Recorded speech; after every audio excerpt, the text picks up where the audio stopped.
Oletko sä koskaan katsonut japanilaista katumuotia edustavan vaatteen hintaa ja miettinyt, että mistä ihmeestä se oikein koostuu?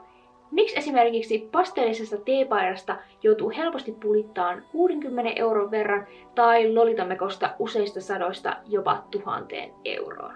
Me eletään maailmassa, jossa pikamuotia on saatavilla joka paikasta. Näitä ovat muun muassa H&M:n kaltaiset kaupat, joiden vaatteet toteutetaan mahdollisimman halvalla ja nopeasti, jotta niitä voidaan myydä kuluttajalle mahdollisimman matalaan hintaan. Me ollaan siis totuttu sellaiseen ajatukseen, että vaatteiden pitäisikin just olla halpoja just tällaisten pikamuotivaateketjujen ansiosta. Miten japanilainen katumuoti sitten oikein eroaa tällaisista? Näitä vaatteita ei ole toteutettu samalla tuotantotavalla. Hinta määräytyy muun muassa sen mukaan, että näitä vaatteita tehdään aina pienimpi erä tietylle ajalle ja niitä myydään siihen asti, kunnes ne on loppuun myyty ja sen jälkeen niitä harvemmin enää valmistetaan uudestaan. Osa tällaisista Harajuku-vaateketjujen vaatteista on myös kokonaan täysin käsin tehtyjä. Kun sä investoit tällaisiin vaatteisiin, niin sä maksat siitä brändin nimestä ja samalla sä tuet itse sitä yritystä, kaikkia niitä suunnittelijoita ja työntekijöitä, ketkä siellä brändin takana on. Kun sä tuet tällaisia yrityksiä, niin samalla sä myös autat Harajukun kulttuuria kestämään pidempään. Ihmisillä saattaa olla edelleen sellainen ajatus, että Harajuku, mistä nämä kaikki tyylit on niin sanotusti saanut lähtönsä, kukostaisi edelleen räväkistä nuorista, jotka pukeutuu omanlaisiin tyyleihin, mutta todellisuudessa Harajuku on kokenut globalisaation ja nykyisin ihmiset suosii paljon enemmän massatyyliä. Syynä Harajukun kuihtumiselle pidetään sitä, että monet tämmöiset massatuotantofirmat ovat avanneet ovensa Japaniin ja ihmisille on syntynyt mahdollisuus ostaa vaatteita paljon halvemmilla hinnoilla. Toisena epävirallisena syynä on esitetty sitä, että Harajuku-kulttuuri nousi muutamia vuosia sitten todella isoksi trendiksi maailmalla. Ja nämä ihmiset, jotka on tavallaan edustaneet sitä omana juttunaan, koki, että siitä heidän jutustaan, siitä heidän elämäntavastaan on tehty semmoinen markkinoitu muoti-ilmiö. Nykyisin Harajukussa näkeekin paljon enemmän turisteja ihmettelemässä hassuja vaatteita kuin itse näitä japanilaisen katumuodin edustajia.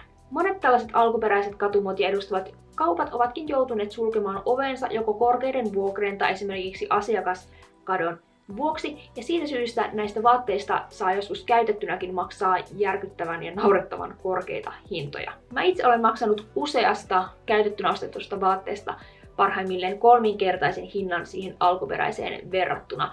Ja otetaan vaikka esimerkiksi Milklimin Cotton Candy paita. Tämän paidan alkuperäinen hinta on about siinä 50 rajamailla, mutta käytettynä näitä myydään helposti yli 100 eurolla.